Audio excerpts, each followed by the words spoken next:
ಮನೆ ಸೇಫ್ಟಿ ಸಂಬಂಧ police ಇಲಾಖೆದಿಂದ locked house monitoring ಯೋಜನೆ ಐತಿ. ಆದ್ರೆ ಇದು ನಮ್ಮ ಪಬ್ಲಿಕ್ ಗೊತ್ತೇ ಇಲ್ಲ. ನಾವು ಮಾಡ್ಬೇಕಾಗಿದ್ದು ಇಷ್ಟ, ಮನಿ ಬೀಗ ಹಾಕಿ ಎಲ್ಲಾದ್ರೂ ಹೊರಗೆ ಹೋಗಕ್ಕಿಂತ ಮೊದ್ಲ ಈ ನಂಬರ್ಗ ನಮ್ ಮನೆ ಜೊತೆ ಒಂದ್ selfie, contact number, location details ಮತ್ತೆ ನಾವು ಎಷ್ಟು ದಿನ ಮನೆಯಲ್ಲಿ ಇರುವುದಿಲ್ಲ ಇಷ್ಟು ಕಳಿಸಿದ್ರೆ ಸಾಕು.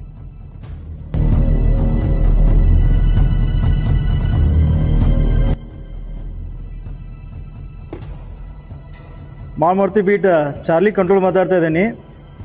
ಪಬ್ಲಿಕ್ಕಿಂದ ನಮಗೆ ಲಾಕ್ಡ್ ಹೌಸ್ ಇನ್ಫಾರ್ಮೇಷನ್ ರಿಸೀವ್ ಆಗಿದೆ. ಎಲ್ಲ ಡೀಟೇಲ್ಸ್ ನಿಮ್ಮ ವಾಟ್ಸಪ್ ಮೊಬೈಲ್ ಶೇರ್ ಮಾಡಿದೀಗ. ಸೊ ಆ ಲೊಕೇಶನ್ ನೈಟ್ ಪೆಟ್ರೋಲಿಂಗ್ ಇರಬೇಕು.